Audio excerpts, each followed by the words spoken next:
The Su-57, a Russian, a beast, a supervillain, unstoppable by any fighter in the world, but one, the F-35, an American, a beast, a superhero. This is a death match between these two fifth-generation fighters, a real-life version of Top Gun's Maverick piloting the F-35 to take on the Su-57 Felon, a jet the movie describes as enemy strike jet. But in real life, the bad guys do win, and with the Su-57 having undergone the longest list of upgrades before possibly taking off to take part in the Russian invasion of Ukraine, how will the F-35 fare against the most powerful Russian fighter in history? But first, a look at some of the F-35's own upgrades, because the American camp has been quite busy too. The F-35 upgrades began in 2019 and are expected to last through the mid-2020s. Known simply as Block 4, this batch of upgrades gifts the F-35 with 1. Bigger brains in the form of new computer processors for greater computing power and a larger memory unit. And then, to enable agile software development through open system architecture for seamless future upgrades. Block 4 also comes with 2. Improved battle space awareness, thanks to an enhanced panoramic display and new navigation updates, allowing for some see first, shoot first action. Next up on this blockchain of upgrades are 3. More weapons and new engines that see the F-35 employ 17 additional weapons and wield powerful adaptive cycle engines developed by a team of General Electric and Pratt & Whitney. These weapons and engines combine to increase the operational flexibility of the aircraft and its area of influence. Finally, the F-35 is treated for 4. Better communication across domains. Here, advanced networking and interoperability improvements enable 21st century information requirements to be fused and shared across all military domains, as this can only maximize the capability of a joint force. The Remotely Operated Video Enhanced Receiver, or ROVR, is only one of such systems that bring this concept to life by enabling ground forces to see what an aircraft or unmanned aerial vehicle is seeing in real time.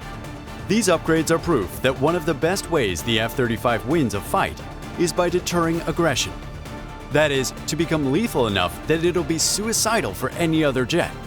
That is, except for the Su-57. And the battle begins. We now take a look at the core factors of each jet to determine which would likely come out on top in a head-to-head and which would, well, be roasted in a cloud of its own smoke. The entire fifth-generation class of aircraft is heavily dependent on stealth capabilities. And so neither the F-35 nor the Su-57 is found lacking here. The F-35, for one, was designed from the ground up with stealth in mind. Its manufacturers, Lockheed Martin, aligned its edges, serrated its skin panels, and masked the engine with easy-to-maintain fibermat skin for low observability. They also reduced infrared and visual signatures, enabled the reflection of radar waves, and used strict controls of radio frequency emitters, all playing their role in giving the F-35 an ultra-tiny radar cross-section, lower than that of a metal golf ball. The Su-57, which is the first aircraft in Russian military service to emphasize stealth, responds to this stellar stealth capability with aligned edges of its own by carefully angling the leading and trailing wing edges, control surfaces, and serrated skin panels to reduce the number of directions the radar waves can be reflected. Its canopy is coated with 70 to 90 nanometer thick metal oxide layers, which enhance radar wave absorbing to minimize the radar return of the cockpit by 30% and protect the pilot from the impact of ultraviolet and thermal radiation. In a funny twist, only conspicuous, susceptible to clutter, imprecise low-frequency radars are able to spot both jets with relative ease due to a phenomenon known as Rayleigh scattering. But again, these radars are conspicuous, susceptible to clutter, and imprecise. And that's where the threat of being spotted ends for the F-35. For the Su-57, however, its manufacturers, Sukhoi, really only emphasized frontal stealth, with RCS reducing features most apparent in the forward hemisphere. The shaping of the aft fuselage, for one, is less optimized for radar stealth when compared to the F-35.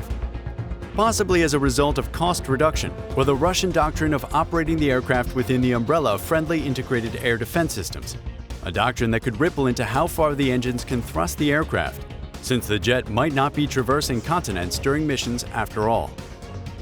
The F-35 operates a single engine, while the Su-57 is a dual-engine aircraft.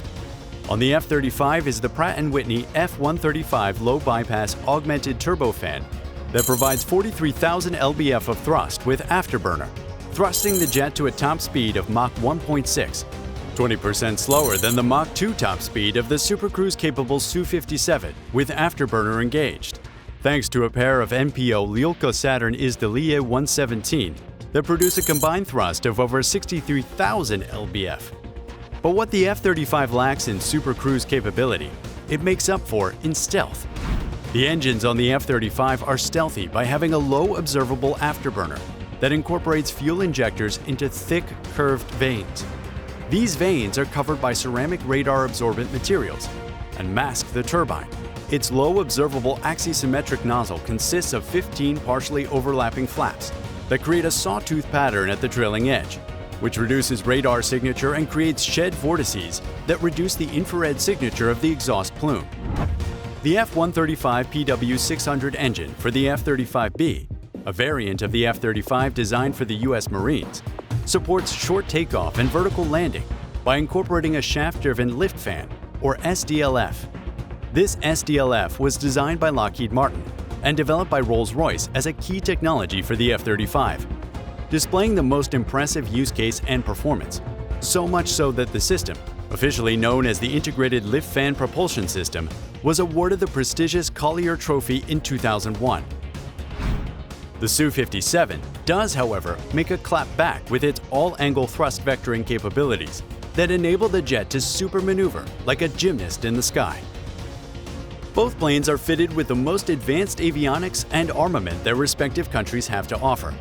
For the F-35, the AN/APG-81 Active Electronically Scanned Array Radar, AN/ASQ-239 Barracuda Electronic Warfare System, AN/AAQ-37 Distributed Aperture System, AN/AAQ-40 Electro-Optical Targeting System, and AN/ASQ-242 Communications, Navigation, and Identification Suite all combine to provide rapid beam agility, multiple operational modes, all-aspect missile launch and target tracking, 10 radio frequency antennas, all-aspect radar warning receiver, self-defense against missiles, the detection and jamming of hostile radars, laser targeting, forward-looking infrared capabilities, long-range IRST functions, and an impossible level of sensor fusion to give the pilot and friendlies an omnipresent tactical picture of the battle space without compromising stealth. All of these are made possible by a software running on a shocking 8.6 million lines of code, which is a lot of lines of code, more than the 4 million lines of the Su-5 software. But this isn't a coding competition, and in terms of avionics, the Su-57 has its own statement to make. Its central integrated management system fuses all the data from the SH-121 radar and electronic warfare radio electronic system, the 101KS electro-optical system, multiple N036-1-01X band active electronically scanned array or AESA radar, and two N036L-1-01L band transceivers for friend or foe identification and electronic warfare, for the total integration of avionics systems, maximization of pilot situational awareness, and reduced workload. The Su-57 is also the first fighter ever to mount a DIRCM anti-missile system to protect the aircraft from infrared homing missiles, giving the jet a chance and motivation to respond with the firepower of its own. Both the Su-57 and F-35 are armed to the teeth with the longest array of long-range, medium-range, and short-range missiles that hunt down their prey hungrily, and autocannons to rain hot metal on threats, but with more rounds expected for the F-35, as one of the tasks of the multi-role fighter is close air support that's close enough to justify the retirement of the much-beloved A-10 Thunderbolt. For the Su-57, however, the priority is mainly air superiority, as was hinted by its recent upgrades.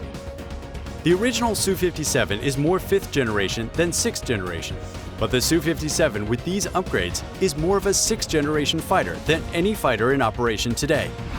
First is the support for the highly precise, highly maneuverable KH-47M2 derived Mach 10 speed hypersonic ballistic missiles.